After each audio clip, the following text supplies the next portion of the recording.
In tonight's headlines, Chief Executive John Lee says Hong Kong is the place to be for global talent because the SAR has long been one of Asia's most livable cities.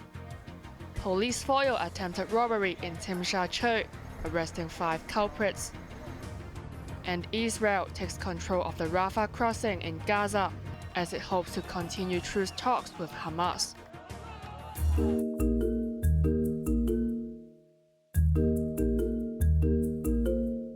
Over 1,000 people gathered at the Convention and Exhibition Center this morning for the inaugural Global Talent Summit. The 2-day event is the government's bid to promote regional exchanges and cooperation and attract top talent to the city. In his opening remarks, Chief Executive John Lee emphasized that the SAR allows talent to thrive and grow in what he called a world-class economy. We have the foundation well in place to succeed.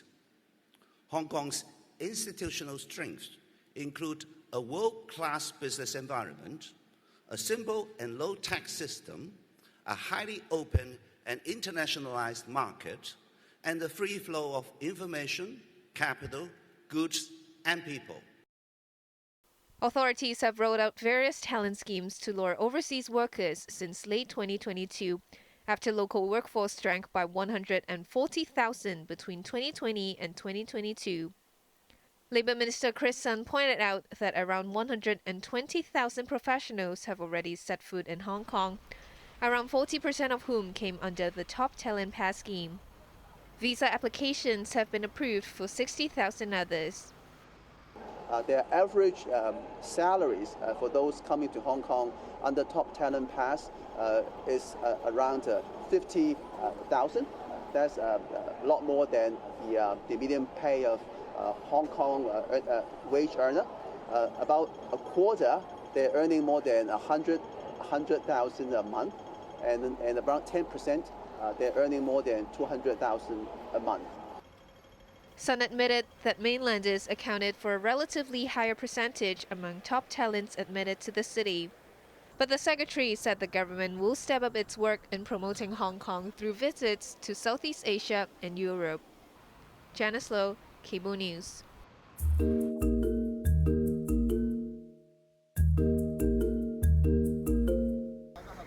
Police thwarted an attempted robbery in Tsim Sha Tsui just before noon today and arresting 5 non-Chinese men at the scene. The masked criminals, aged 22 to 35, barged into a jewelry store on busy Hai Phong Road in Tsim Sha Tsui with knives and hammers after exiting a white-colored private car. Gar Kam Lam, superintendent of the Kowloon West Regional Crime Unit, said police had received prior warning about the robbery and stationed officers nearby to apprehend the culprits while committing the crime. They were seized immediately after they started their attack. Trying to smash the glass counters with the hammers, the officers had to pull out their weapons and give verbal warnings before arresting the suspects. Shattered glass could be seen lying on the floor after 2 display counters were damaged. Only one of the arrested men held a Hong Kong identity card. 2 others held a temporary permit, and the remaining 2 did not hold any identification. One of the suspects suffered injuries to his face while struggling with police. All suspects are currently detained at Tsim Sha Tsui police station, pending further investigation.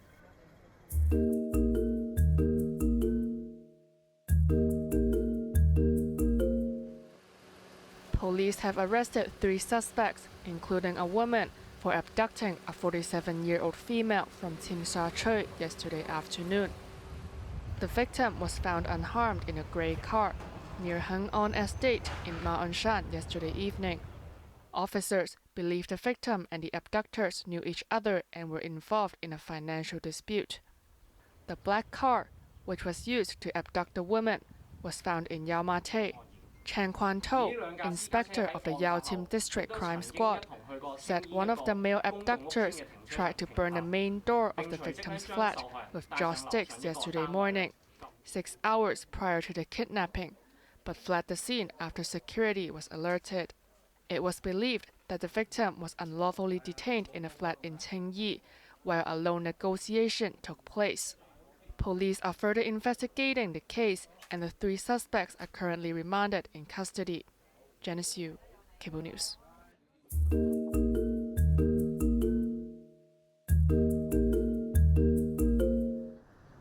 The government has reviewed its dental service arrangement 2 weeks after it was slammed by the Audit Commission. The Audit Commission earlier observed some patients queuing up for hours at clinics just to get an appointment for the following day before registration started at midnight. 調整牙科街症服務初步登記嘅時間。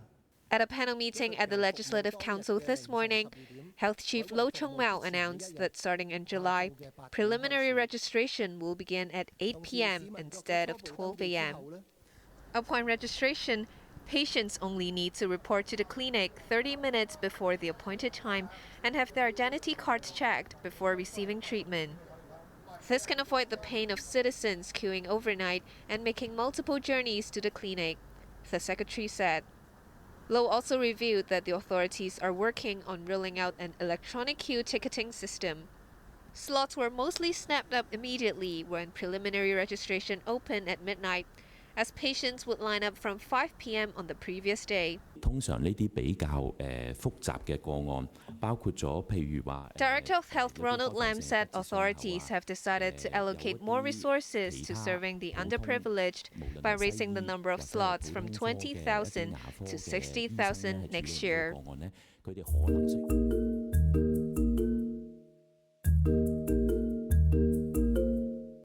At least 2 people were killed and 21 others injured in a knife attack at a hospital in Yunnan province this morning. The incident occurred at the Chengnan Hospital in Zhenchong County, roughly 520 kilometers northeast of the provincial capital, Kunming. The identities of the victims are yet to be released, and online footage showed medical workers performing resuscitation on the wounded who were lying in a pool of blood in the hospital lobby. Police have arrested a suspect who is the resident of a village nearby, but his motive for the attack is not known.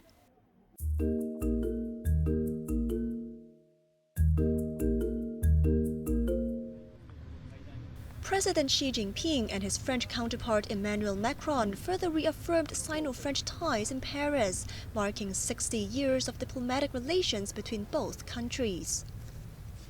Apart from bilateral talks, both leaders called for a global ceasefire during the Paris Olympics later this year in reference to the ongoing conflicts in Ukraine and Gaza. Xi said China and France must maintain independence and jointly prevent a new Cold War and bloc confrontation.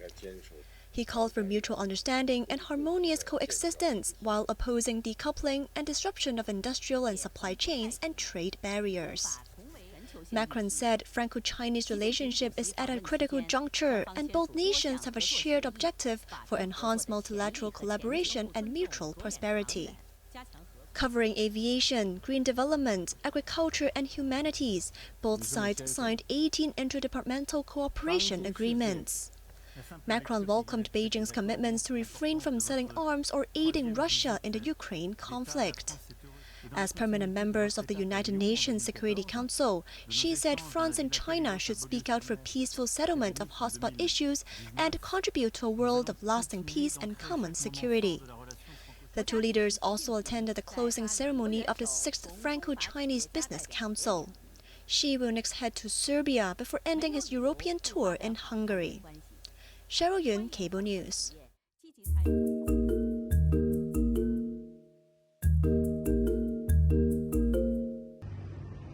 The Israeli military has taken control of the vital Rafah border crossing in southern Gaza, temporarily shutting down the only frontier between the besieged enclave and Egypt.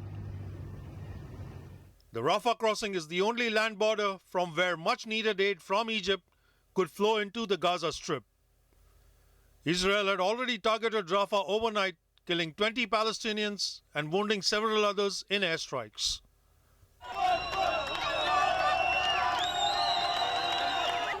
Earlier, there were celebrations on the streets of Rafah following an announcement by Hamas that it had accepted an Egyptian-Qatari ceasefire proposal in a bid to end the war with Israel. The decision by Hamas came just hours after the Israeli army dropped pamphlets ordering tens of thousands of people in Rafah to evacuate the city, signaling that a long-promised ground invasion was imminent. Many Palestinians started packing up, ready to leave the city with whatever belongings they had. But most were not sure where to go, as most of the Gaza Strip is under Israeli control. Where am I going to go? Asked this woman. Me and my children are tired of moving from one place to another. Maybe it is more honorable for us to die, she added. Prime Minister Benjamin Netanyahu said the proposal for a new Gaza ceasefire is far from Israel's basic requirements, but negotiations with Hamas will continue.